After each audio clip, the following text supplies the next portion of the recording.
asalaamaaleykum mbokk Sénégal mbokk diaspora bi ñu ngi leen di nuyu ku nekk ci sa tur ak sa sant di leen xamal ne dellu si waat nañu ci seen émission tey mu leer émission tey bi nag waxtaan bi xam naa ne ci ay ponk yu bëri la lalu et du ñu def rek lu dul présenter leen suñu invité comme toujours Alioune na nga def. salaamaaleykum Malick. Sénégal fan yi moom doy na waar parce que. jaxasoo na boo koy xool ba ci biir am na yu bëri yoo xam ne mi ngi xew ci dëkk bi yenn saa yi boo toogee di leen xool danga naan ñi ndax liggéey moo leen fi bàyyi walla foo la ñuy def ndax balaa ñuy commencer émission bi am na loo xam ne bëgg naa ci wax ndax dama toog di seetaan assemblée nationale di xool image yi di gis gars yi ni ñuy doxalee ci biir te ñi nekk ci biir assemblée nationale bi yépp suñu xaalis lañ leen di fay ñu koy dem di ko dundalee seeni njaboot.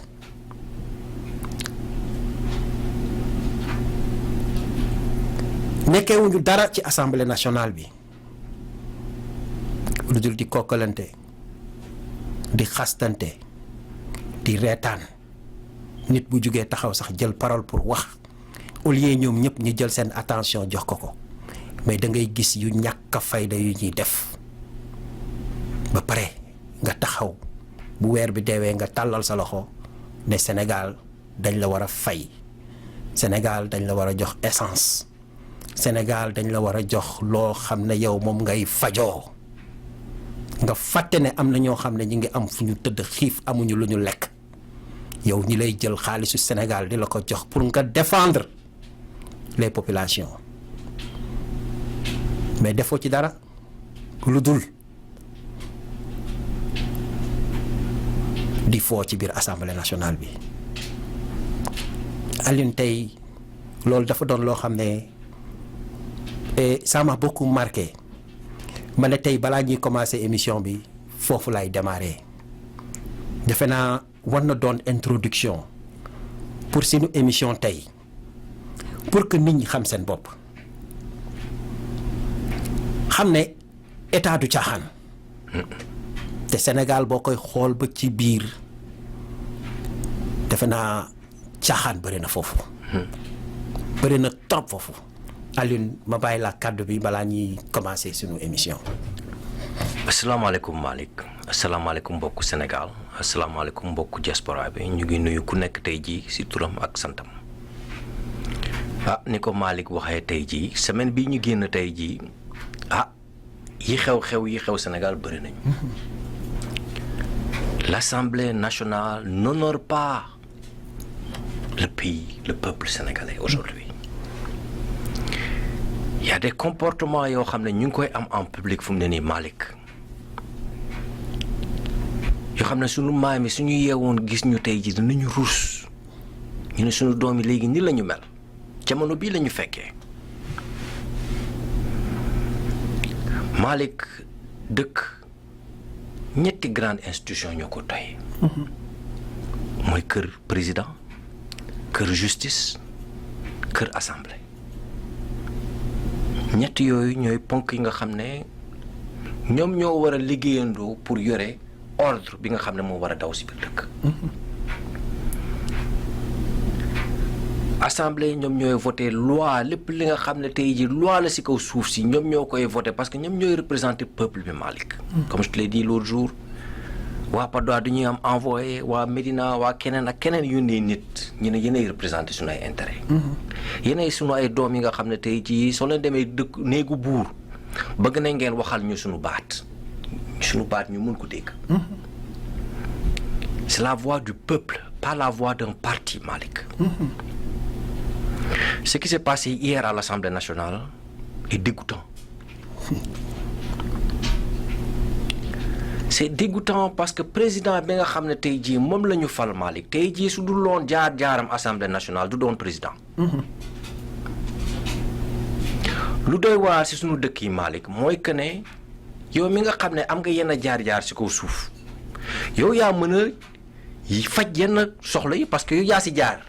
yow yaa ko xam nga xiif nga ne man dinaa góorgóorlu ba nga xam ne nit du fi xiifati man bi may jàng metti woon na donc dinaa débrouiller ba nga xam ne ñi nga xam ne ñooy ñëw si après man suñu jàng day jaar yoon mais au contraire Malick yow da ngay gis koo xam ne yow bi ngay jàng dafa metti woon nga ñëw teg yeneen coono ñi nga xam ne tey ji ñoo nekk sa gannaaw Malick et c'est des comportements yoo xam ne qui existent dans nos sociétés ba nga xam ne day mel ni feebaru bopp lay doon Malick tey jii Moustapha Niasse bi ngeen nekkee ci opposition bi mais quand Moustapha Niasse parlait tu te disais que ne ñii bés bu ñu leen joxaatee dëkk bi mais ils vont travailler Malick que ils ont appris de leurs erreurs que erreurs yi ñuy defoon démb bi ñuy nekk PS moom Tanor ñii ñëpp tey jii quand ils sont arrivés au pouvoir on s'est dit que ne erreurs yi nga xam ne parce que ils connaissent le pouvoir donc erreurs yi nga xam ne jàngoon nañ ko démb ak barki démb ils vont rectifier ça quand ils vont revenir au pouvoir. Mais Malick, on se rend compte que nos pays ne sont pas gérés par nous-mêmes. Les forces extérieures yi nga xam ne tey jii ñoom ñooy influer ci jeu politique bi. yooyu dafa bëri Malick.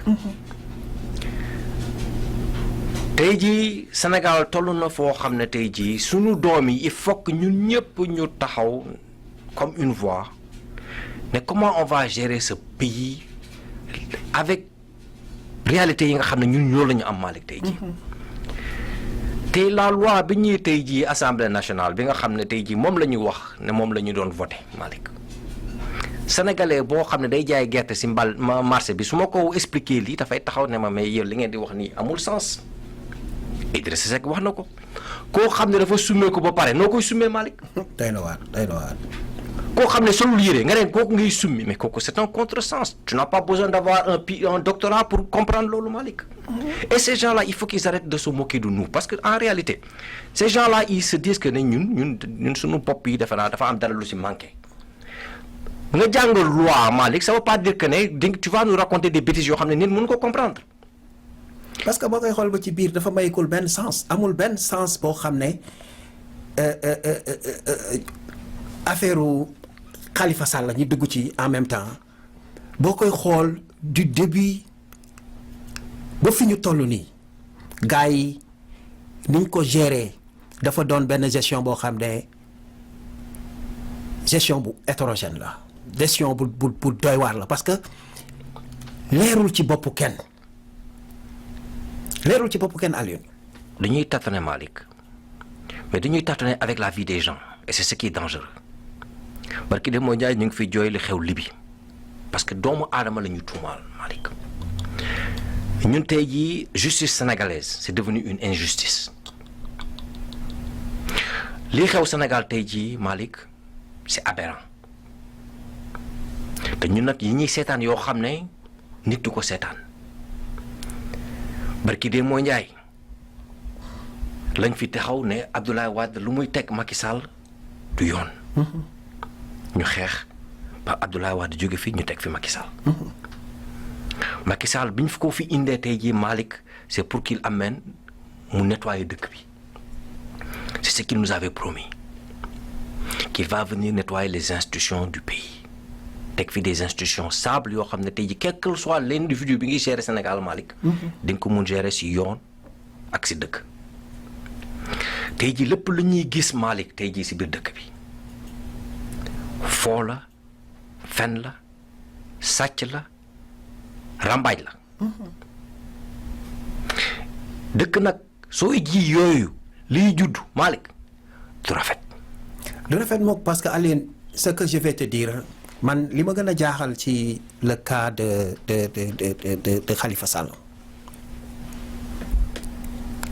Khalifa Sall reyul nit il n'a pas tué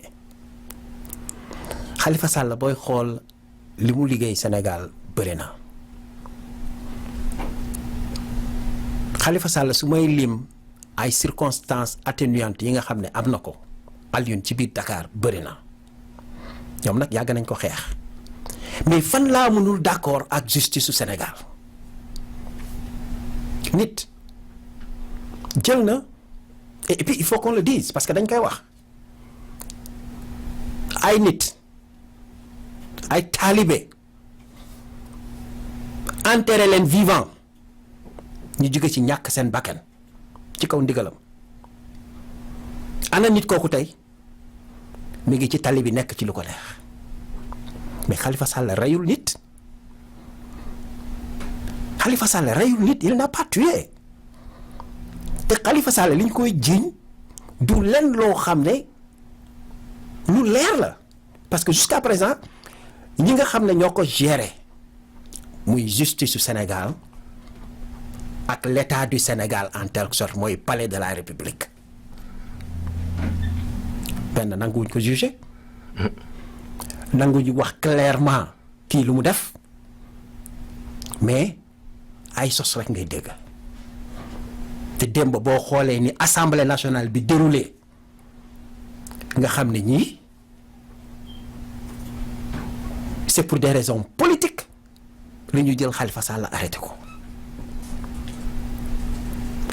donc Alioune bu fekkee ci Sénégal bu mel noonu la ñuy dox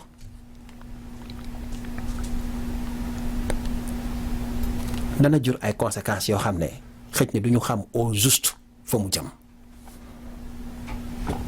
Malick, on l'a dit ici à maintes reprises mooy que ne parce que ñun suñuy waxee nii ci affaire Khalifa Sall bi c'est pas qu'on est pro Khalifa Sall wala on est contre Khalifa Sall ñu ce qui nous intéresse c'est le Sénégal ku tooñoon Sénégal tey jii te loolu laay wax amalgame yooyu ñu génnee ko parce que ñun on ne défend pas la malgouvernance la malgestion la raison pour laquelle tey jii Macky déçoit beaucoup c'est que ñun lu ñu yaakaaroon si la malgouvernance que dina ñëw faj ko Malick defuñu ko tey jii dinañ jël loo xam ne c'est des idées nobles rax si yoo xam ne dafay salte ba nga xam ne day tey xel Malick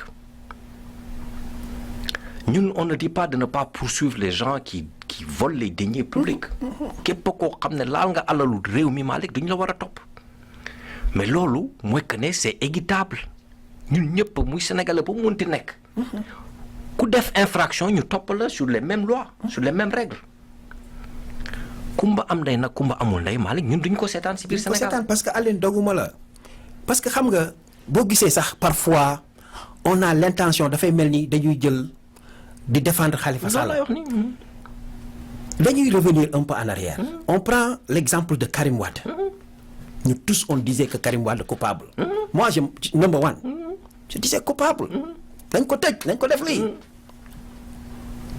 après 2 ans qu'est-ce qui s'est passé on s'est rendu compte que defar nañu seen ay manigances defar seen i affaires libéré ko à 3 heures du matin defaral ko passeport defar ko lépp yónni ko yóbbu ko xaw ma ban dëkk encore dëkku naar yi Qatar xam nga kooku yow da nga ne il est coupable dafa lekk xaalisu Sénégal yow tu es incapable de sortir des preuves pour convaincre les Sénégalais fan nga mujjee bàyyi ko donc un cas encore ñëwaat présenté muy le cas de Khalifa Sall mu doonaat beneen gestion boo xam ne gestion chaotique la donc Alioune defe naa fu mu nekk nii Sénégalais war nañu yëkkati seen bopp xoolaat ci ban dëkk la ñu nekk parce que sincèrement li ma gis nii muy dem nii jaarul yoon. te jëmul kër. te ñun ñëpp on est des Sénégalais dañu bëgg suñu dëkk kenn gënuñu ko bëggu.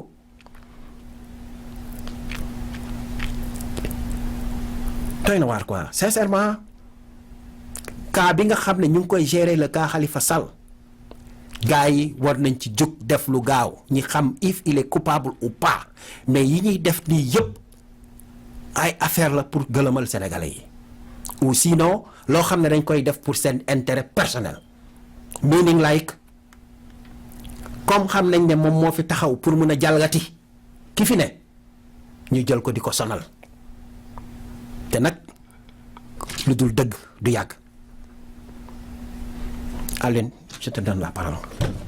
Le cas Khalifa Sall Malick tey na xel. Le cas Khalifa Sall tey jii la gestion de Macky Sall ou du gouvernement de Macky Sall sur la justice sénégalaise tey jii. Juge yi nag war nañu xoolaat seen bopp Malick. Que muy juge yi fu mu ne nii que muy prosécuteur yi fu mu ne nii muy juge d'instruction yi war nañu xoolaat seen bopp. bu leen bàyyi benn président di leen manipuler vous avez juré pour défendre les intérêts du pays. Vous n'êtes pas là pour défendre des individus. Abdoulaye Wade ñëw na dem na yoonam Macky Sall day ñëw day dem yoonam le Sénégal reste. L'histoire retiendra yéen ñii nga xam ne tey jii yéen la ñuy manipuler tey jii ngeen di def liggéey bu salte bi. Et les 123 xaw ma 125 députés yi nga xam ne tey jii voté ngeen loi bi. Vous faites honte à l'Assemblée nationale. Keroog wax naa la ko fi Malick. balaa ñu koy yëkkati immunité parlementaire am waroon nañ ko génne kaso Malick. Immunité mooy loo xam ne tey jii y a un barrage nit mënuloo am benn loo xam ne tey jii dañ koy défendre ba pare teggee guñ ko nga bëgg a juger nit ko. te li ma ci gën a jaaxal mooy am na ñoo xam ne jaar nañu ci loolu. mais même cas. c'est ce qui est aberrant Malick. ruus bi tey jii gàcce bi tey jii. loolu la Malick.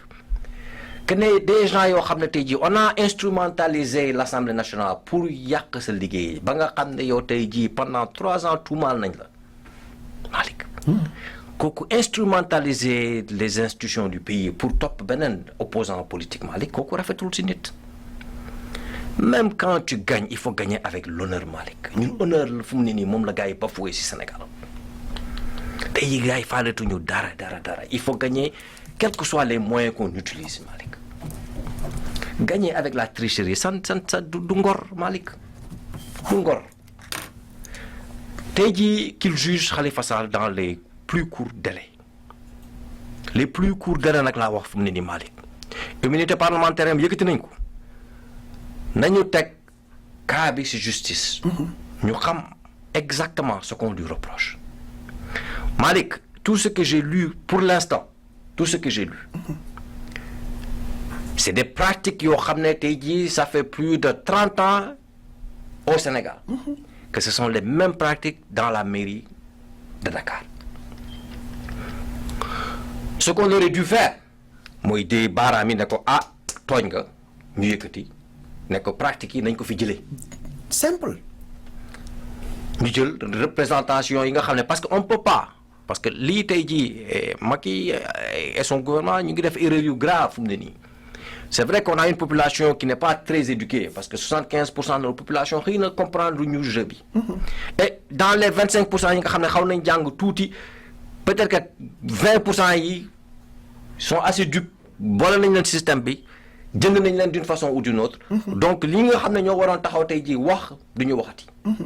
5% population moo des ñi nga xam ne tey jii dinañ amati fit taxaw di wax nit ñi. li nga xam ne moom mooy la réalité.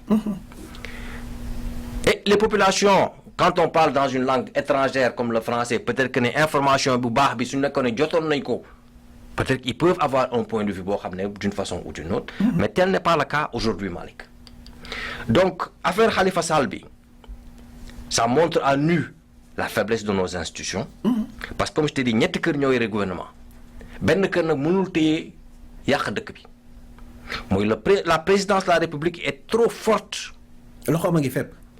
te loxoom boobu nag la ñu war a wàññi fu mu ne nii Malick xam nga keroog bi nga ne da ñuy raser Sénégal astafurlah Afrique Sénégal il faut ñu raser waat suñu institution yëpp. C'est des institutions comme je te dis l'autre jour qui n'ont aucun reflet de la réalité des populations. tey jii c'est des software xam nga comme sa téléphone chaque 2 jours am nañu ay upgrade ñuy def ñun nag war nañu suñu upgrade ça fait 40 ans 50 ans yoo xam ne upgrade ñu suñu institution yi Malick. Il faut que ñu delluwaat leen dans des normes. La justice ne fonctionne pas. Les législateurs mooy assemblée bi doxul. Présidence kese la ñu am fu mu ne nii. Et le président fait ce qu'il veut. ce qu'il veut te Alioune ci kaw loolu am na loo xam ne bëgg naa ñu dugg ci tuuti. Macky Sall coûte aux Sénégalais 622 millions par mois. xaalis bu bëri. ana ban sénégalais moo xam xaalis boobu fu muy jaar. kenn xamu ko. yow ñu jox la caisse noire boo xam ne yow da nga ko yor di ci def lu la neex. ñu ne ok it's légitime du fait ce que tu veux. Khalifa Sall yor caisse noire am léegi ña ngay wax caisse d'avance c'est-à-dire ay termes la yoo xam ne dañ koy utiliser pour jéem ko taxal mais caisse noire la. Ousmane Tanor Dieng yor caisse noire am Assemblée nationale yor seen caisse noire waa léegi bu fekkee jël nañu caisse noire bu maire de Dakar càmbar ko waaw yi ci des nag. mooy que ne son trésor de guerre. la gars yi bëgg a jëlee si moom. mbalit bi lañ ci gars yi njëkk a jëlee Malick. gestion mbalit bi. gestion mbalit bi man temps Mamadou Diop je pense que c'était ay 16 milliards Malick. gestion mbalit bi kese. dans Dakar. donc c'est beaucoup d'argent yoo xam ne moom moo ko doon gérer. ñu jël loolu ne ko non non on crée le ministre de la ville. jël biñ fi ñëwee ba tey ji daal. c'est des actes tous les actes qu'ils ont posés Malick xam nga fii dañu ne crime. dañuy xool kan lay bénéficier. te tey jii crime bi contre Khalifa Sall tout je dis bien pointe du doigt que ne ils se sont acharnés sur lui tout nag laa wax. seen décentralisation bi ñu doon wax yépp pour wàññi doole mairie yi la. ñu jóge foofu Malick il avait le projet de daale dëkk bi daale la ville de Dakar ñu jël sotti si ndox. il avait un projet pour la place de l'indépendance ñu jël sotti suuf donc tous les projets bi nga xam ne tey jii Khalifa Sall pousse na ko bi ñuy accès au pouvoir ba tey jii le gouvernement de Macky Sall indil na leen problème c'est pas moi qui le dis c'est les faits. soo leen duggee ci internet bi tey jii mu et je ne défends pas Khalifa Sall je reviens sur ce point là encore. non ça c'est clair parce que ñun tey mu leer la ñu nekk. non c'est ce que je veux parce que xam nga am na yoo xam ne parfois les gens ma ne non. il faut pas faire des amalgames. tout ce que l'on dit tey jii suñ ko tegoon keneen ak keneen ak keneen c'est le même raisonnement je connais pas Khalifa Sall je l'ai jamais rencontré. donc je n'ai aucun intérêt pour le défendre aujourd'hui. su nekkee ne kenn laa tasel fii. Macky Sall mii laa tesel moom laa xam donc su nekkoon kenn laa doon faral it moom laa gën a yelloo faral que un Khalifa Sall. ndax ñëw na fekk ñu fi. waaw ok te xam na yu bëri yoo xam ne mënu ma ci dugg ci show bi. mais un jour viendra. un jour viendra. mais ce que j'ai à dire mooy que ne lii ñuy teg Khalifa Sall du yoon parce que buñ ko tegee Sénégalais buñ ko mënti teg comme tu as dit tantôt. man Karim Wade dama ko xeex papam ba nga xam ne tey jii parce que li ñuy def Sénégal ak li ñuy def Sénégalais yi metti nañu ñu ñëpp mais Macky Sall lu mu gérer cas boobu Malick dafa tey xel. weesu na foofu. parce que moo tax toujours boo gisee ñuy def rapprochement bi c'est pour aider aux gens ñu mën a comprendre au juste le jeu. que Macky Sall est en train de jouer. c'est pas un franc jeu du jeu boo xam ne jeu bu leer la. te jeu bu salte la Malick boo xam ne dans le long terme. lu muy jur ci biir dëkk bi parce que xam nga précédent la. tey jii il va venir il va partir le Sénégal va rester là bés bu ñu fi commencé ji yii kii di ñëw suba wala gannaaw suba dina def lu raw li Malick su ñu ko seetaanee parce que je te dis que ne ñun dañuy gis loo xam ne day raam muy taal kër jàmbur fee ñu taxaw naa non non du fi egsi balaa ñu naan bismillah rahmaan rahim ñu ngi commencé yéen ay suyo pour fay safara bi nga xam ne mu ngi egsi suñu biir néegi Malick kooku nag balaa muy xew ba muy kër jàmbur yi tàkk la ñu war a jóg jël suñu ay siyo ak suñu ay baag dem fay safara boobu ba pare après ñu laajte la moo fi xew Sénégal toll na nag si diggante boo xam ne tey ji Malick ñu ngi wax waxu pétrole ñu ngi wax waxu gaz ñu ngi wax waxu leneen ak leneen ak leneen alal suuf nag bandi bu dul bandi jinne dina feeñ tey jii li ñuy wax tey jii si Macky Sall et son gouvernement ce qu'on veut soigner Malick mooy que ne la gestion doit être claire et honnête que quel que soit l'individu qui viendra pour gérer ce pays-là quelle que soit la génération qui va gérer ce pays-là que jox lañ leen fondement base boo xam ne tey jii ils peuvent gérer ce pays-là d'une façon efficiente d'une façon effective loolu fu mu ne nii moom mooy xalaat bi Malick mais xaar yàlla bi fatalisme bi nga xam ne tey jii moom ak egg si bopp sénégalais si xelu sénégalais yi. on attend toujours xaar yàlla bi nag dafa doy Malick il est temps que ñu commencé jóg ne tey jii waxoon naa la ko fi keroog ni ñuy voté député yi jaarul yoon Malick. Les députés ne représentent pas des partis ils représentent la population donc il faut que ñu toogaat gëstuwaat naka la ñuy voté député yi que balaa législative yi di ñëw Malick parce que ay député moi je suis un député de Macky Sall wala je suis un député Abdoulaye Wade loolu il faut mu dañ fi Malick y a aucun député de la majorité tey ji ku taxaw wax fi loo xam ne nit dina ko dégg. mais imaginez on a 25 députés à l'une ci opposition bi. Imaginez benn député de l'opposition taxaw jël parole comme ni ma ko gisee 125 députés yu manqué yar ak teggin nekk ci salle bi di yuuxu mais kuy def loolu mais ku la fal député tooñ nañu. parce que bu doon sax benn député moo représenter l'opposition dans l'Assemblée nationale suy wax ñëpp dañu war a tax déglu ko. dëgg na xel un débat d'idées. te li ma ci jaaxal président bee gën a ñàkk fayda ñëpp yàlla ma yàlla baal ndax au moins waroon na am pas-pas bu koy permettre mu mun a jaare la affaire yi ci yoon mais moom ci boppam mënul contrôler l'Assemblée nationale bi Alioune sincèrement li xew Sénégal jamono yi doy na waar. xam nga Malick. doy na waar trop sincèrement. ñun Niass Moustapha Niass c'était un grand ministre sous Senghor un grand ministre sous Abdou Diouf c'est quelqu'un qui a occupé tous les grands postes pratiquement au Sénégal mais Malick âge retraite dafa am. nit dafa am instant boo xam ne da ngay wàcc liggéey Malick gis nga li dal Mugabe barki dee mooy njaay fii moo fi nar a dal un Moustapha Niass nit soo xamulee waxtu bi nga war a wàcc liggéey Malick day compliqué quel que soit héros bi nga mënti nekk dafa am temps boo xam ne le temps ça ne pardonne personne c'est un ennemi boo xam ne nit mënu ko gagner Malick ak li la yàlla may am na instant boo xam ne il faut savoir quitter pouvoir kenn du ko ñëdd Malick un Moustapha Niass c'est quelqu'un qui a été l'un des plus grands ministres des affaires étrangères du pays du Sénégal. dafa ne li ba mu ci tolloo. ah oui mais tey jii c'est des comportements en public yoo xam ne da nga koy xoolaat ko ma ne nit ku ñuul daal doy na waar Malick. non parce que dafa mel ni ku nekk en déphasage hein. mais di nga déphasage Malick. xam nga di nga déphasage Malick tey jii attends il faut qu'on se dise la vérité Malick.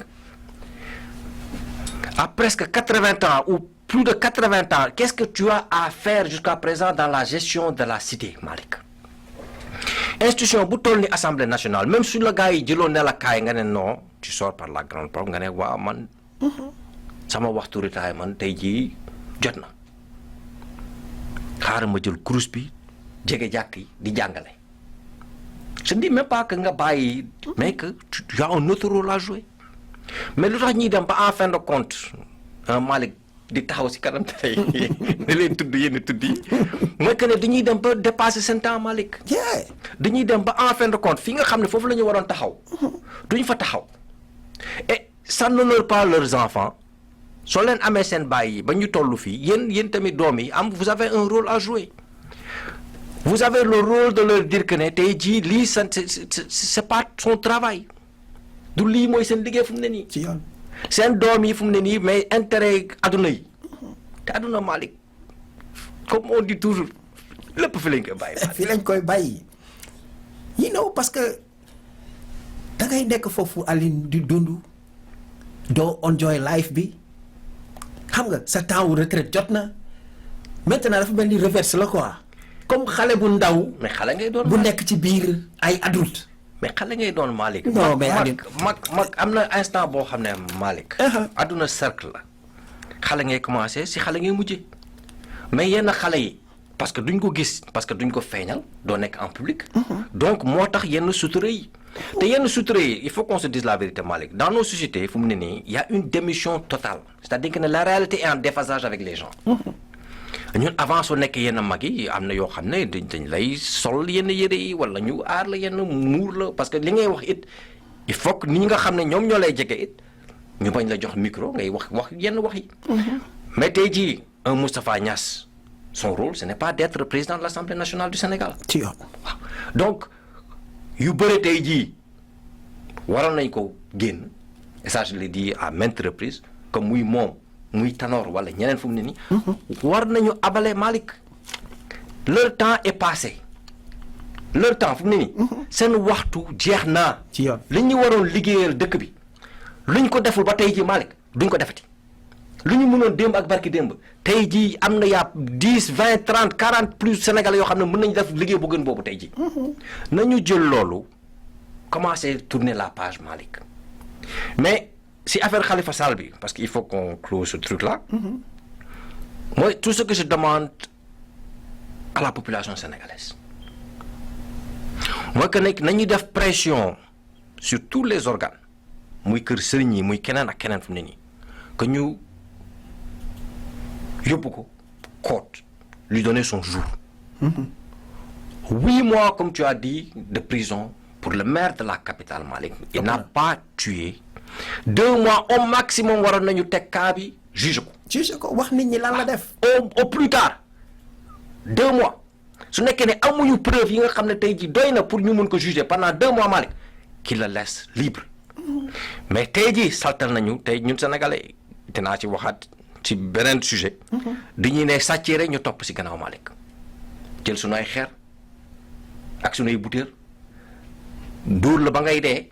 te kenn du xam def nga wala defuloo loolu c'est dangereux dans une société ñun nag société bu dangereuse la ñu yore ku njëkk a wax rek yaa gagné ku njëkk a dóor yaa gagné combat bi kenn du xoolaat leneen lu xewati na nga jiñ nit ki rek là ça n'honore pas le pays et je vais vous dire une chose tey su nekkee ne kii la ñu mun tuumaal defal ko lii man munuma ci mucc yow munoo ci mucc keneen munu ci mucc doomu Sénégal buñ ci bëgg a téye tey jii jiñ la lu kenn xamul mën nañ la ko jiñal.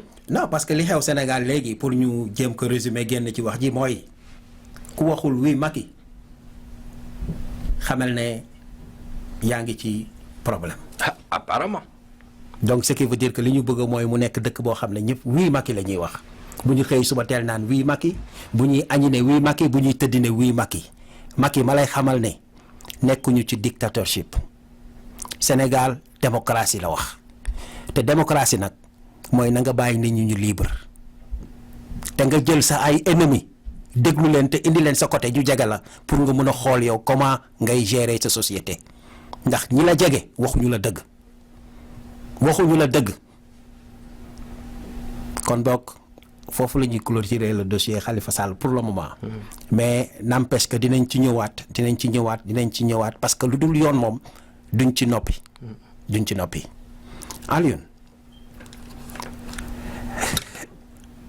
lii doy na waar Cheikh Tidiane Gadio turam rek laay tudd yam ci Cheikh Tidiane Gadio qu'est-ce que tu penses parce que lii xew doy na waar.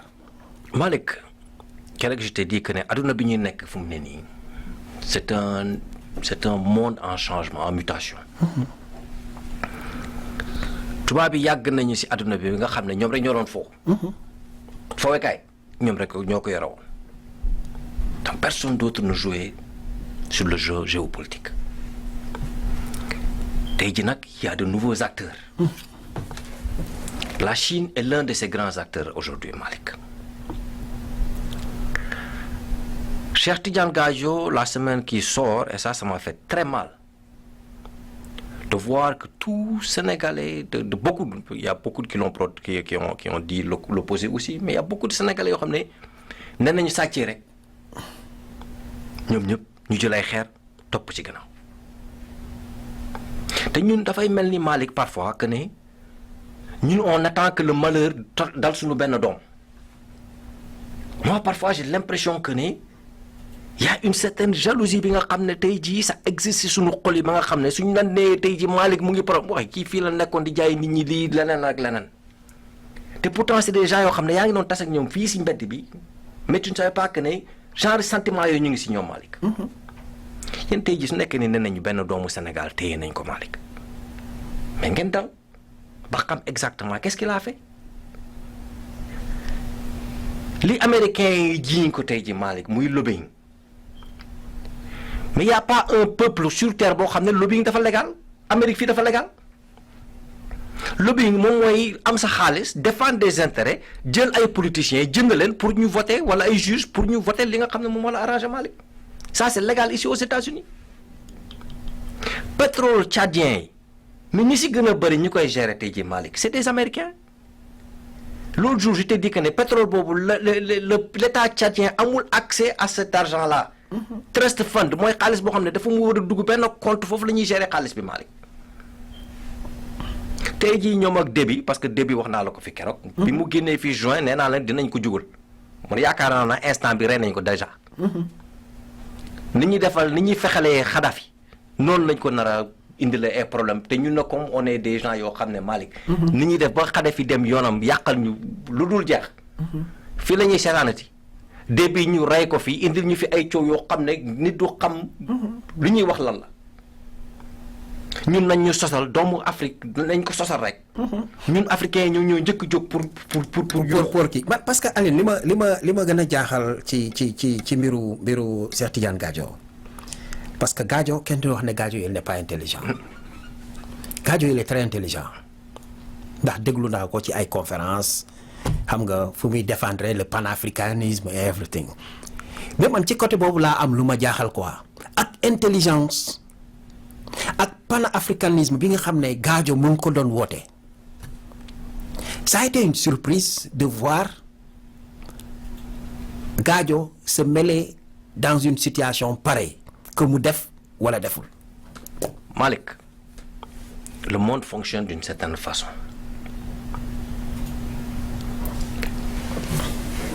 Moustapha Niasse mi ngi gis tey jii mu nekk président de l'Assemblée nationale. La plupart de ces relations, c'est des relations internationales. Parce que si on est ministre des Affaires étrangères, Malick, tu as accès à beaucoup d'individus, de personnalités à travers le monde. Henry Kissinger, c'est l'un des plus grands secrétaires d'État américains. ñoom ñëpp Malick suñu paree liggéey ils font du consulting. Consulting boobu mooy lan.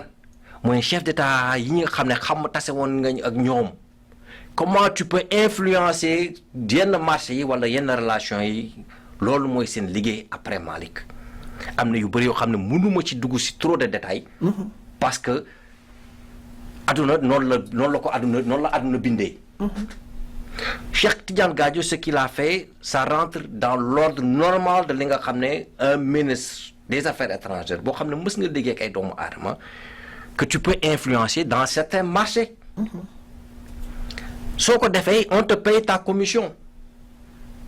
On te paye ta commission dans le sens où ça c'est légal Malick. L'État français tey jii quand les entreprises françaises vont en Afrique pour faire du lobbying xaalis boobu duñ koy génnee duñ ko si fay taxe. L'État anglais c'est la même chose. benn état moo hypocrite dans ce sens là ba nekk ne léegi ñoom état Amérique te ça fait presque 20 ans bu ñu xam ne voté nañu loi boobu. nekk ne compagnie américaine yi amuñu droit lobby à l'extérieur. Cheikh Tidiane Gadio tey jii le fait qu'il soit citoyen américain loolu mooy problème bi mooy que ni ñun tey jii am na ay règles yoo xam ne tey jii tu ne peux pas être américain et défendre des intérêts hors Amérique. kooku waxu caaxaan la ñoom ils le font tous les jours. Le lobby juif il est grand ici aux États-Unis mais intérêt yooyu yëpp ñoom ñoo koy tractation yooyu ñoom ñoo koy def. Cheikh Tidiane Gadio ce qu'on veut lui faire comprendre tey jii mooy que ne yow nègre nga tu ne peux pas faire yow mënoo bokk ci marché bi. que ne génn nga sa classe génn nga ci li nga xam ne tey jii yow foofu nga yelloo. et loolu la ñu war a ñun taxaw en tant que peuple noir comme je te dis toujours. ñun suñu héros yi ñu ñoo leen di njëkk a sacrifier Malick. tey jii début je reviens dans ce cas aujourd'hui parce que ki ñuy Gadio jaar la rek. kenn ñuy song fu mu ne nii wax ji foofu lay jëm fu mu ne nii. mais Alioune Gadio bu par exemple bu fekkee Gadio dafa am par exemple la nationalité américaine.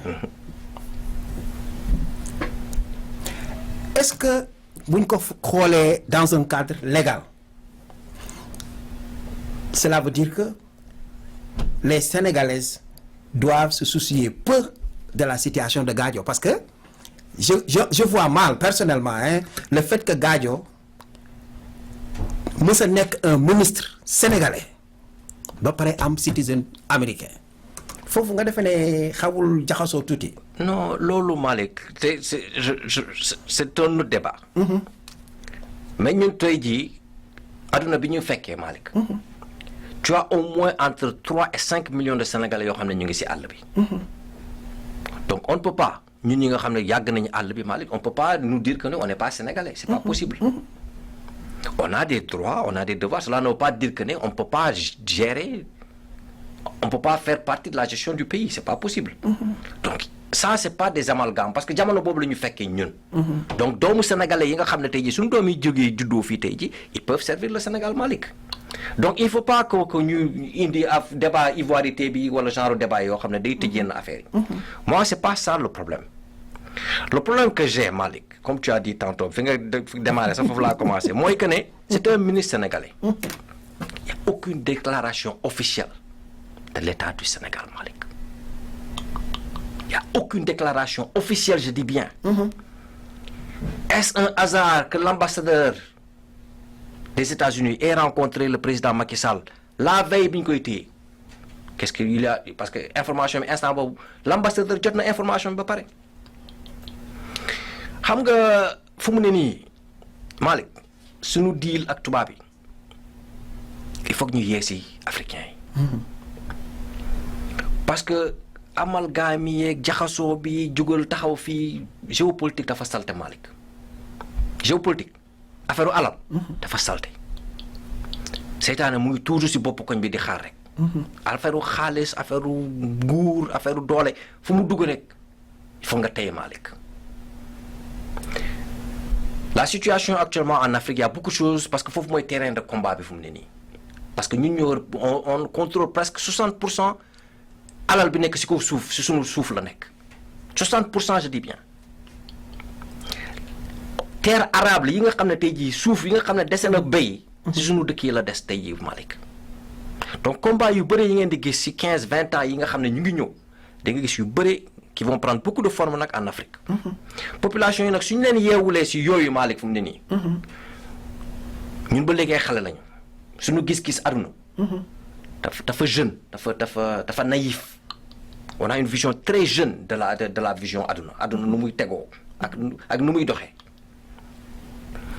Cheikh Tidiane Gadio c'est un fils du continent. c'est un fils du continent africain qui a beaucoup travaillé pour le panafricanisme comme tu dis bien. et qui à sa façon contribue tous les jours à l'évolution de l'homme noir. donc ñun en tant que peuple sénégalais war nañu taxaw xeexal ko tey jii am na yeneen suñu doom comme Lamine Diack yoo xam ne tey jii ñu ngi leen tëj ci àll bi Malick yoo xam ne ñun waroon nañu taxaw am une position claire. surtout avec un état boo xam ne comme la France Sénégal ak li ñu may France yëpp tey yi Malick c'est une honte que le président Macky Sall ne puisse pas aller en France ne sama doom ji sama nijaay bi wala sama baay ji. bàyyi leen ko mu ñibbi. sunu dëkk bi yëpp maye nga ko joxe nga ko tey jii Sepp Blatter Michel Platini corruption bi ñuy jiiñ tey jii sunu baay Lamine Diack ñu ngi ko koy jiiñ ñooñu kenn tegu leen sur résidence surveillée Malick. ñun du ñuy nangu yoo xam ne Malick nit ku ànd ak xelam du ko nangu. et comme je te dis tantôt ñun dafay mel ni ne dañuy xaar koo xam ne tey jii yàlla may na ko teraanga suuf pour yàlla wàccee la wala ñu teg la yenn coono yi si la ñuy taxaw naan ñaw fi la nekkoon dañuy jaay xaw ma lan ak lan Malick. et ça on devrait avoir honte de nous-mêmes d'avoir de ces comportements là. ce n'est pas digne. tey jii su nekkee ne suñu doom suñuy xeex ak lu mu xeex metti bi Malick. suñu biir kër yi mën nañ ko xeex. mais suñu xasee ba génn si biti Malick. que ñuy waxee d'une seule voix. ñu taxaw ne tem. parce que aussi li ma ciy bëgg a ajouter rek balaa ñuy clore point boobu parce que aussi ñun suñu doomu réew yi africains yi ñi nga xam ne yàlla daf leen may ndombal tànk prenons le cas par exemple tu l'as dit de Lamine Diack prenons par exemple le cas de Cheikh Tidiane Gadio donc c'est des gens yoo xam ne tey par exemple bu fekkoon parce que j'ai cru comprendre que américains yi ñu ngi ko topp pendant 3 ans balaa ñu koy daaneel suñu leen daanelul woon tey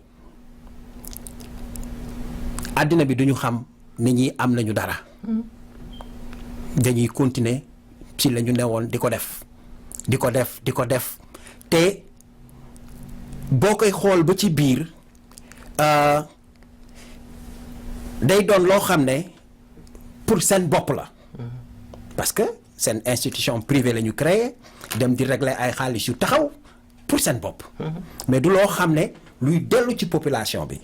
Par exemple, prenons le cas de Lamine Diack parce que Lamine Diack li gars yi jot a wax ci ay mbiram yépp xaalis bi daf ko jël distribuer ko politiciens yi ak làmbakat yi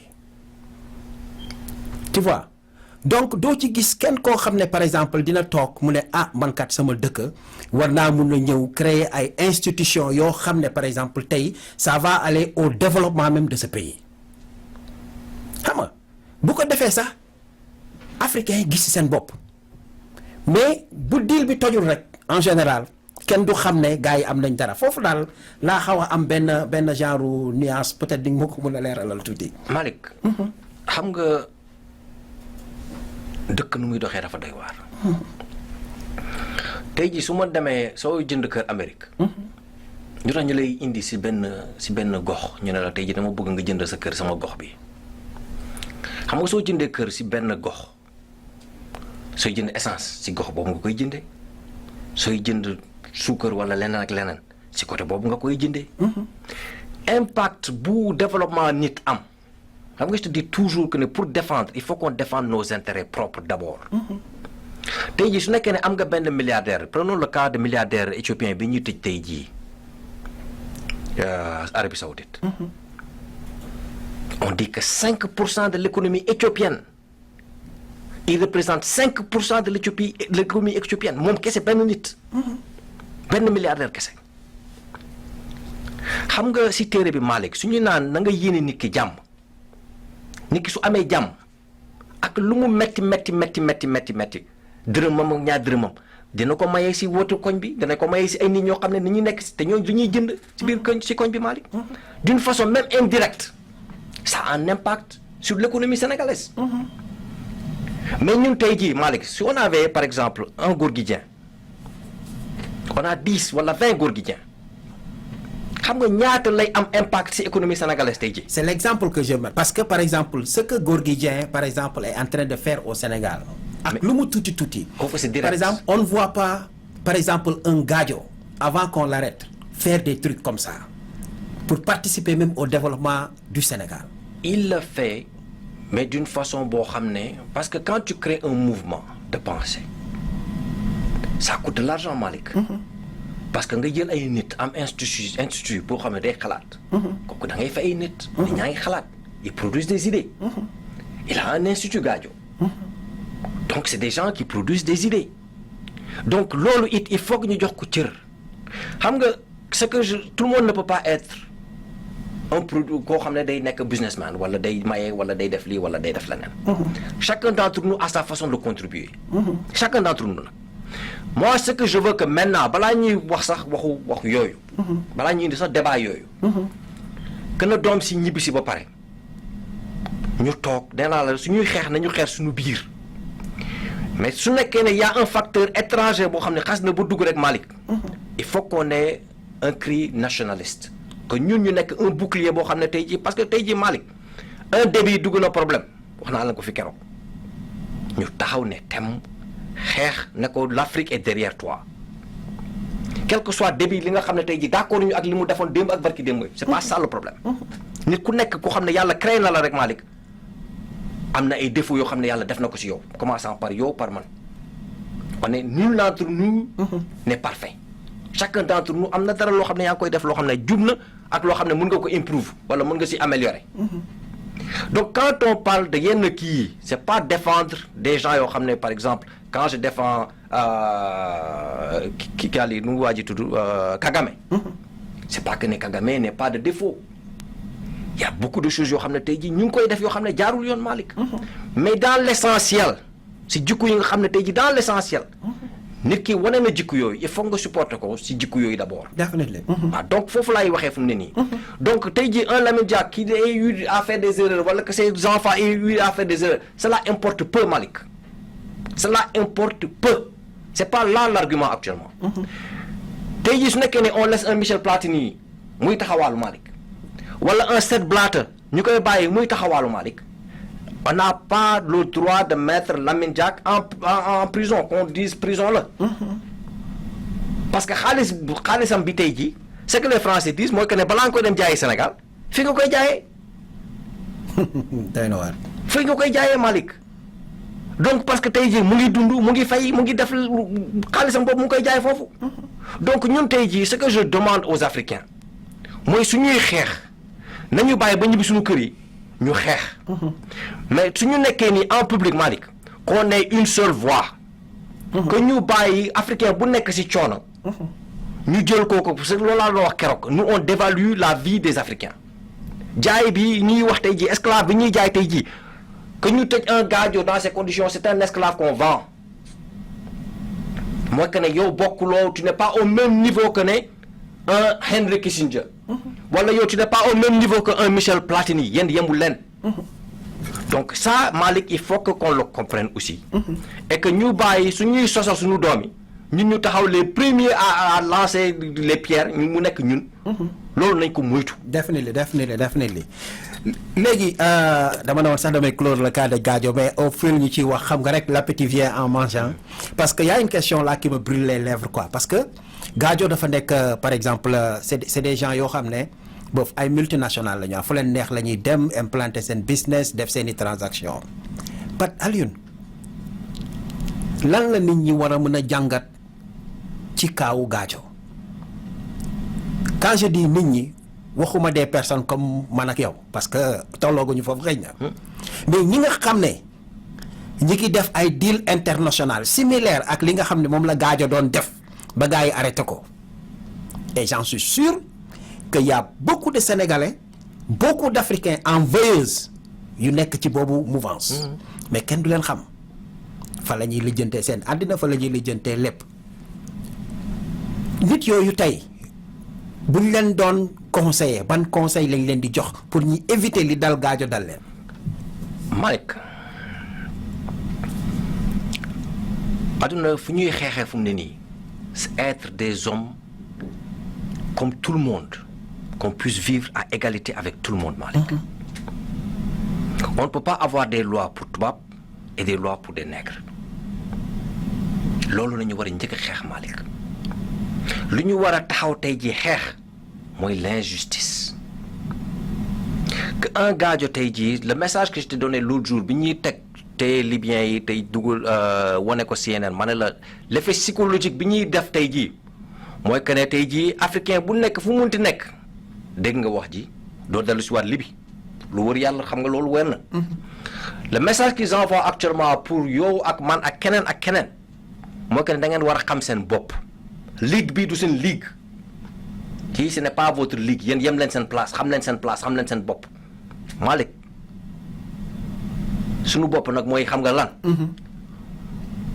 mooy que lu Henry Kissinger di def mën ko def un Cheikh Tidiane Gadio a le droit de le faire et ñun ñoo war a am jom fayda suñu bopp taxaw nekk ne des noirs comme nous ont le droit de vivre une vie décente ñu yéenante jàmm suñu biir nit su nekkee ne yaa ngi sa moroom jullit sa moroom sénégalais mu nekk ci ay coono Malick taxawal xeex d'abord laajte d'abord après ku tooñ Allah lan la def ak lan la deful su ñu la ne woon sax dafa rey nit nga suuli ko d'abord après laaj ko waaye yow sënañ si wàll loo def nii lañ ko defee ak la tax nga def ko il faut qu'on arrête de crucifier suñu doomi Malick xam nga tax mënuñu dem fenn ba tey ji ñun gëmuñu ne on a le droit de vivre d'une certaine façon ñun gëmuñu ko gëm nañ ne loolu tubaab baa ko yelloo que un africain yelloowul loolu un gars dañu fay ko 100 millions 200 millions 300 millions loolu ñun suñu yónnewu ci Malick ce qui est important mooy que ne sàccul fenul ok Alioune foofu aussi war nañ ci clarifier tuuti parce que États-Unis ñoo ko jàpp. waaw ñoom ñoo ko arrêté li ma bëgg a indi foofu mooy xam nga ñun ñoo ngi ci même place bi di dund. waaw te xam nga fii règle yi. ak régulation yi yëpp dafa jaar yoon. normalement. est-ce que parce que li ma jàng ci histoire bi mooy ça fait 3 ans gaa yi nga ko topp. est-ce que Gadio li mu doon def na déclaration yi ici au niveau des États-Unis wala aussi est-ce que régulariser na papier yi nga xam ne war na ko toppatoo yëpp ba nga xam ne moom gars yi dinañ ko mën a identifier comme koo xam ne self businessman la boo xam ne mi ngi nekk ci ay transactions entre Chine ak. loolu yëpp am na. Yeah. Le problème qui se pose, Malik, c'est quand tu es citoyen américain, tu défends d'abord les intérêts des États-Unis. Loolu moom mooy son premier crime. Les intérêts qu'il défendait, su nekkoon ne c'est une société américaine moo aussi bénéficier tey jii Malik, il sera le héros du jour. C'est ça la vérité. li mu doon def tey jii léegi nii. S'il faisait la même chose tey jii. utal marché Sénégal une compagnie américaine ba ñooñu di noos tey ji yow doo mos a dégg wax ji Malick. moo tax ma ne la intelligence bi nga xam ne soxla nañ ko fu mu ne nii mooy que ne il faut qu'on aille au-delà les waxul la. da lañ ñuy won tey jii c'est le même individu qui serait un héros qui devient le vilain donc on ne peut pas accepter ñun ñu jëy suñu doom yi parce que ñun loolu laa lay wax nii tey jii et je reviens dessus encore. que ñu bàyyi di jël information bi parce que nit ñuy joxe information nit ñuy présenter information ñun loolu rek la ñuy jël daw ak moom. C'est pas vrai. Il y a plein de Sénégalais tey jii qui travaillent pour l'intérêt des États-Unis c'est des gens yoo xam ne doo mos a dégg seen wax tey jii Malick. L'Amérique a ses intérêts la Chine a ses intérêts nee nañu nag suñ ay ñay di xeex ñax bi rek ay sonn. Gadio ñax bi la fu mu ne nii. Les Américains ils sont en train de perdre. seen pied tey jii soo gisee seen armée seen tànk yaa ngi fu nekk Afrique. fu nekk nag laa wax tey jii dàq nañu français yi parce que français yi doytuñu leen. le même combat que tu vois aujourd'hui qui se passe au Tchad c'est passé au Soudan Malick tey jii yow mosoo dégg doo dégg fenn que ne y a des soldats chinois. au Soudan doo ko dégg fenn. Soudan du Sud bi ñu créé tey jii c'est un état qui a été créé pour tout simplement défendre les intérêts des États-Unis Malick. géopolitique waxtaan la bu xaw a compliqué. donc je ne veux pas si temps bu ndaw bi nga xam ne tey jii yore nañ ko. ñu mën a si sore boo xam ne mais ce qui est important tey jii si waxu Gadio bi. mooy ce que je demande aux Sénégalais et à tout Africain. mooy ñu bàyyi suñu jëlee suñu doom yi on est les premiers à vouloir crucifier ñi nga xam ne tey jii ñoo jóge si suñu dëkk yi Malick. tey jii lii su nekkoon ne benn tubaab la coow jaay ne jib rek mais dara du ci génn. tey jii nag on peut pas accepter que on dise à des Cheikh Tidiane Gadio du monde que ils n'ont pas le droit de jouer dans cette ligue là. Ils ont le droit de faire ce qu'ils ont à faire pour survivre. Ils en ont le droit. tey jii nag comme je dis nañu parce que fii.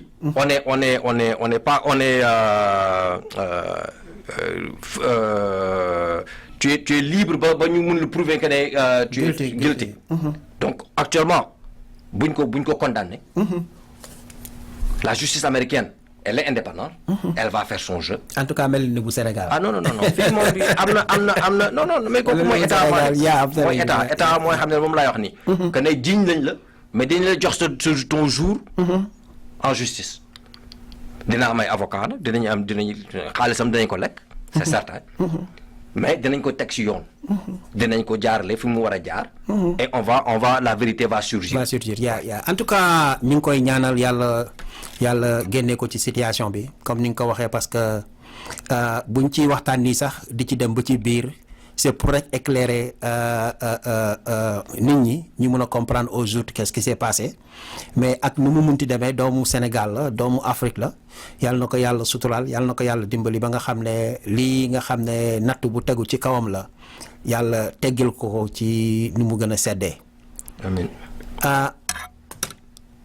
Alioune tey suñu waxtaan bi jéggi na dayoo de tey moom fu ne dinañ fa dugg xam naa dañuy delluwaat biir Sénégal parce que il s'est passé que il s'est trouvé que ces derniers temps gars yi ñu ngi doon waxtaan ci affaire dialogue national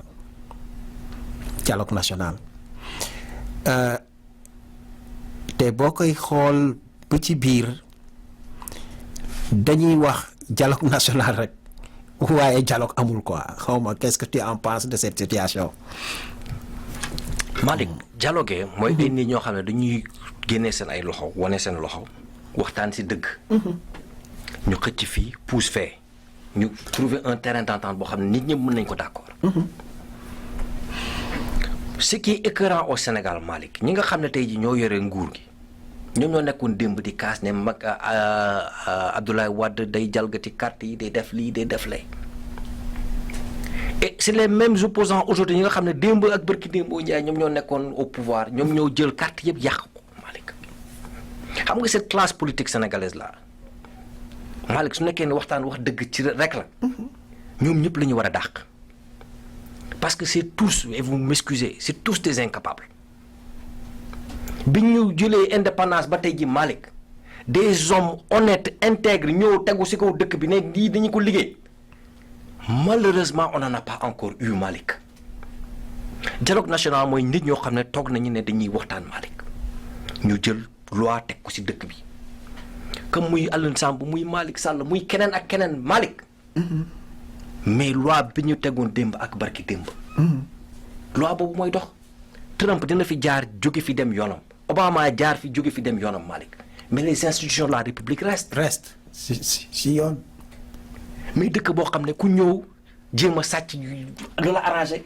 non Sénégalais yi war nañu ubbi seen bopp xam nañ ne dialogue national bi ñuy wax c'est pas loo xam ne lu sérieux la parce que man mënuma comprendre dialogue national ñu war a waxtaan ci loo xam ne ci luy doxal réew mi la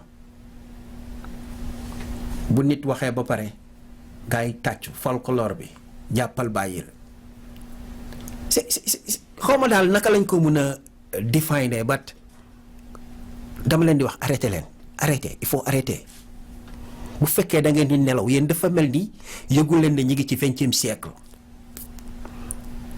yëguñu gars yi defe naa yëguñu ne ñu ngi ci 20e siècle Alioune. biiru picc rek Malick weccit yi ñu leen di jox gis nga xam nga ñàkk dafa bon Malick billahi xam nga ñàkk du si loo am Malick ñàkk si xel la xam nga nit dina lekk ba xam ne sa biir fees na nga continuer lekk ñii li leen dal fi mu ne ni feebar la Malick ce sont des gens yoo xam ne tey ji amul luy doy tu ne peux pas leur donner amul seen biir yi dafa amul bottomless pit amul suuf amul fu muy naan fii lay jàpp.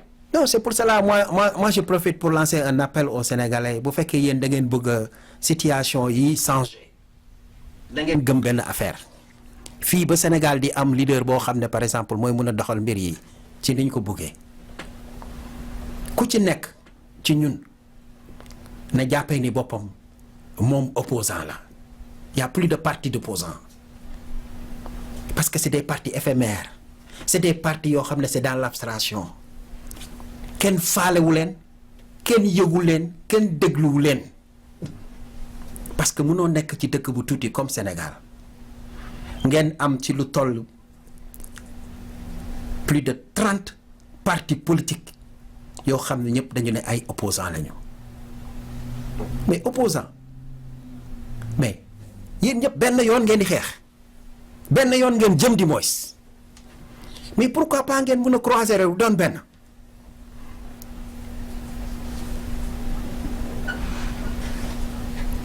mais kenn amu ci programme boo xam ne par exemple tey sénégalais yi mën nañu taxaw ne lii kat waaw lu dul da ngeen di bëgg a gérer bëgg a nekk ay opposants mais dans la dispersion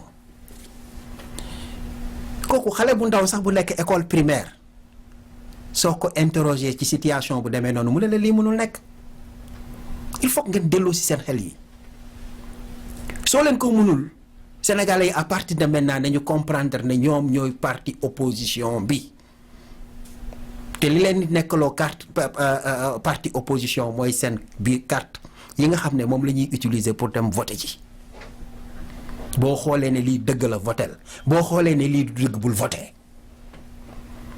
ndax mëntuñu continuer ci lii ngeen di doxalee dëkk bi sincèrement Alioune dialogue national boobu defe naa duñ ci sori. non dialogue bi Malick il faut que gars yi comprendre benn affaire. jeu de dupe bi. jeu de tricherie bi. moom moo war a dakk Sénégal. gars yi software bi ñuy dawee mooy programme bi ñuy dawee. moo màgget Malick. programme boobu fu mu ne nii dafa soxla ñu indiwaat programme bu bees. ni ñuy gisee politique Malick ak politique ni mu tegoo tey jii dafa bokkatul. gérer un pays c'est gérer une entreprise Malick. gérer un pays. ak nga moom sa kër ak ni nga koy doxale benn la mooy naka ngay doxalee dëkk bi ba nga xam ne sa waa kër dinañu naat naka ngay def ba ku nekk am kër bu mu dëkk naka ngay def ba ku nekk am fu mu fanaan naka ngay def ba ku nekk am fu mu fajoo naka ngay def ba ku nekk am lu mu jàngee Malick loolu boo ko mënulee répondre Malick mais ñun ba léegi folklore bi quand je te parle toujours bàyyi woy bi fecc bi ak taasu bi dañuy mel ni en fin de compte population boo xam ne on nous a mis drogue la ñu def suñu yaram xaw ma day mel ni problème adduna yi ñun on le comprend pas. non duñ ko cerner parce que affaire yi parce que boo tiimee affaire yi nii di ko xool Alioune sincèrement boo gisee ñun sax ñu bàyyi suñu yitte yëpp ñëw toog fii mu jaral ñu ñuy def des émissions comme ça du pour critiquer du pour daaneel kenn mais c'est pour que nit ñi commencer réfléchir parce que. Afrique mënul continuer nii ça ne peut pas continuer ku ci nekk war na mën a comprendre ne affaire u état 5 ans la wala 10 ans la da ngay dem tu dois partir donc boo fi toogee béyal sa wàlla defal li la war def ko ci kaw ngor def ko ci kaw nu mu gën a rafetee communiquer ak population yi mais lépp dañ ko jël teg ko ci politique man loolu mooy li mën a xari quoi. loolu daal Alioune mooy li nga xam ne je ne peux pas le supporter et dinaa ko crier ba nga xam ne bés bi laay dugg ci bàmmeel il faut que ngeen bàyyi seen affaire cuune yi ngeen di def daal sincèrement Alioune dialogue boobu daal je ne pense pas que doon na loo xam ne c'est efficace du fi jur dara. amul benn efficacité du fi jur dara loo xam ne nit xam na ko. parce que nekkee ne dañu waxtaan pour dëgg.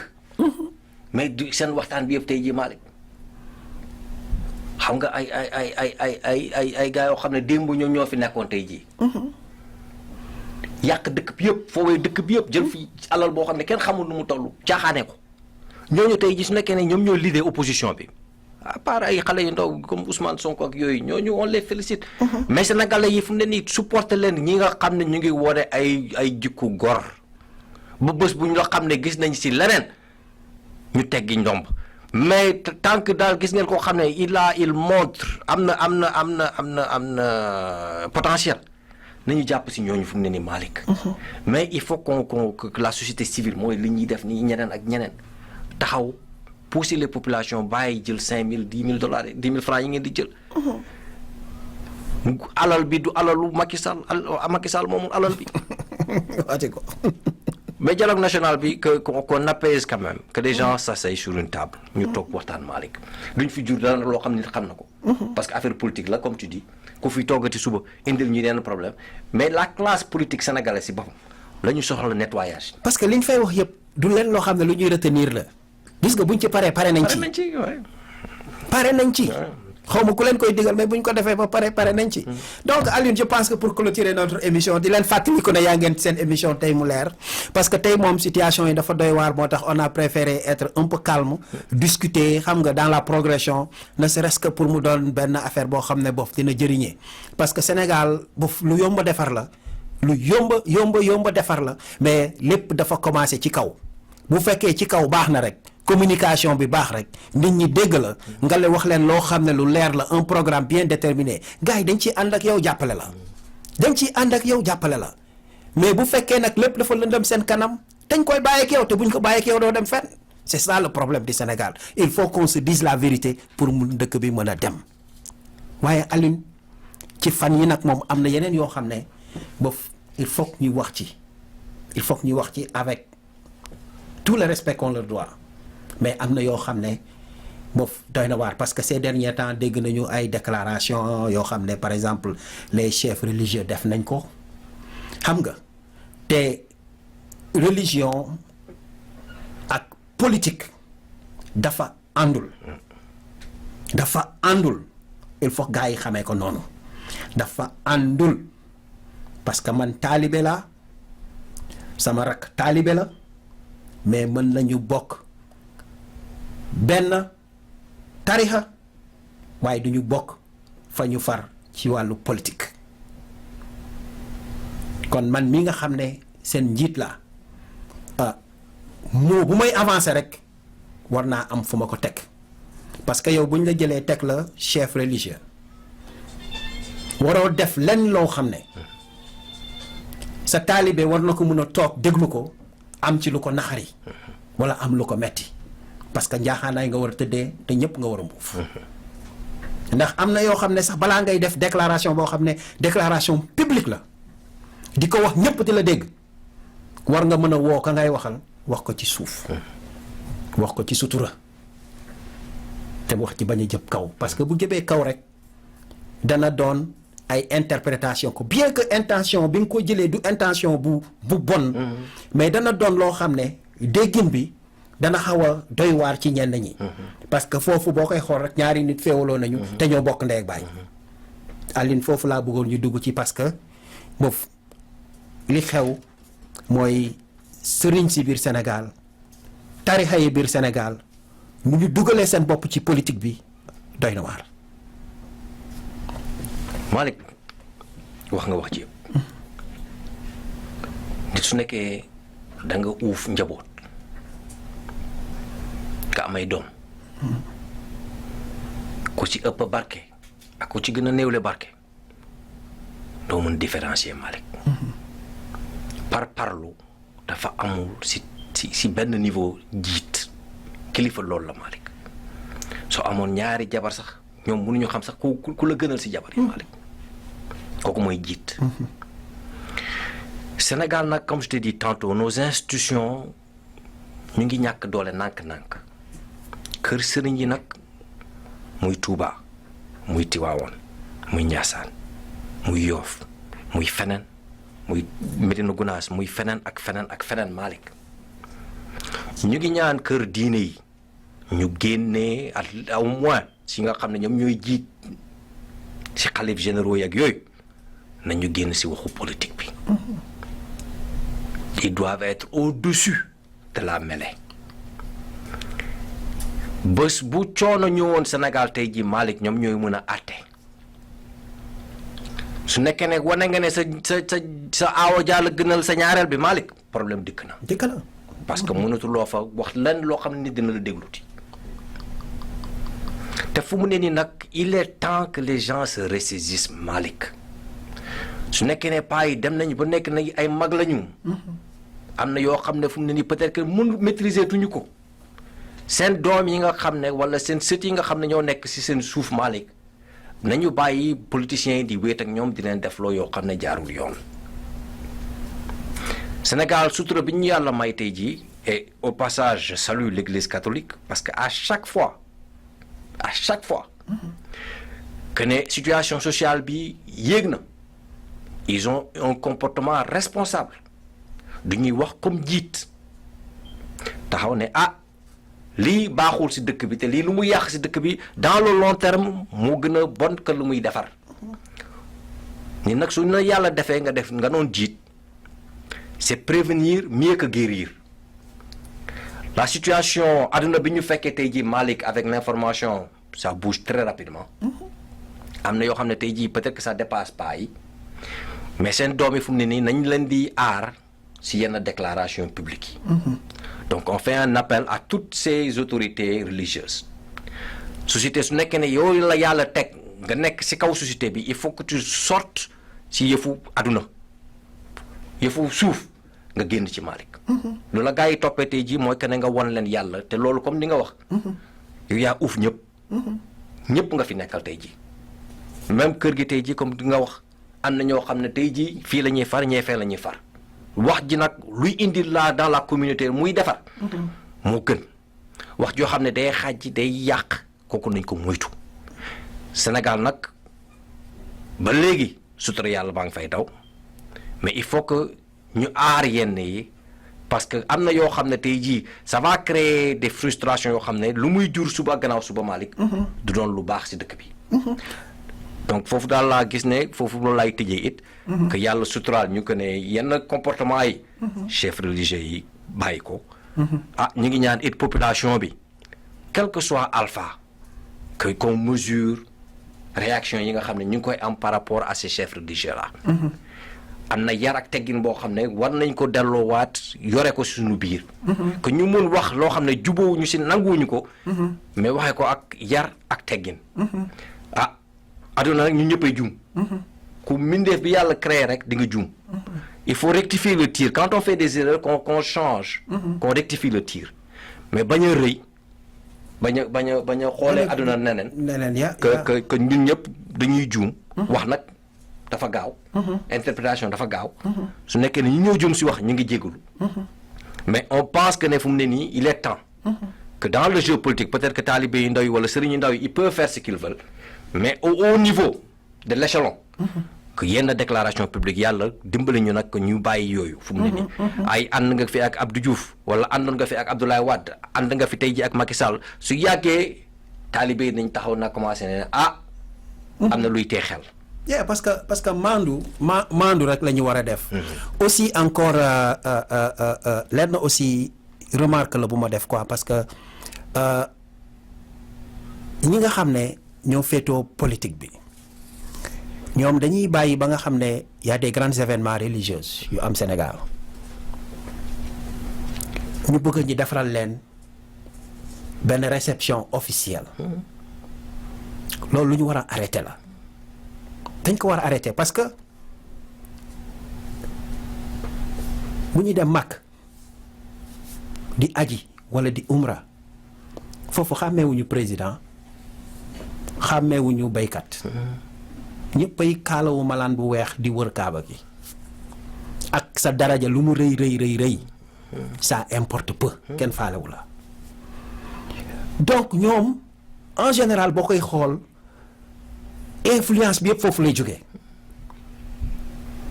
ndax balaa ñuy toog di organiser ces cérémonies officielles là mën nañuy def ay kaamil mën nañuy def ay zikkar mën nañu def leneen loo xam ne war na ko mën a occuper taalibe yi kontaan ci bëgg ci mais cérémonie officielle bi buy am sax taalibe yi ci ginnaaw la ñuy nekk bu ko defee politiciens yi yor seen këyit di wax lu leen neex te discours bi ñu fay teg yëpp benn gëmuñu ko ñaar ay fenu neen la ñetteel bi mooy waxuñu ko dara pour rek ku leen jàppale ñu mën a nekk président encore donc nag ci côté bi may waxee mooy nañ ko éviter nga xam ne bu gàmmu amatee wala màggal am wala leneen am ces cérémonies officielles là nañ ko jël teg ko fële diw jàppale na ma diw defal na ma lii non ku ci def dara da nga ko ci war a def te bu ci gouvernement bi deful dara aussi nit ñi def ci dara dafa manqué il faut que ñu commencer dem ak concept boobu politicien nag bu ci bëgg a dem seeti sëriñ ba ma nga fa 365 jours bés bu la neex mën nga dem fëgg buntam nuyu ji ko bés bu la neex mën nga dem bëgg buntam siyaare ko mais ces cérémonies officielles là nañ ko teg ci suuf parce que ñi ngi juumloo sëriñ si ñi ngi jaxase sëriñ si te ñi ngi leen di réeral fu mu nekk nii loolu daal mooy li nga xam ne bëggoon nañ ko waxtaan ak nit ñi joxe suñu contribution xamal nañu kat ne affaire bi doon na loo xam ne boof lu ñu war a éviter la ëllëg. Alioune tey notre émission a un peu duré mais sant yàlla bu baax parce que permettre nañu au moins ñi participer ci li nga xam ne développement réew mi ëllëg rek la parce que ñun loolu moo ñu ñor sori nañu Sénégal mais liy jëmale Sénégal moo ñu intéressé parce que mënoon nañ toog fii di lijjanti leneen mais def ñu ko on est là assis ne serait-ce que dañuy mën a waxtaan ak nit ñi joxe suñu point de vue pour xool naka la ñuy participer à l'émergence même du Sénégal Aline, pour clôturer je te donne la parole nga nuyu nit ñi et puis ñu clôturer show bi today.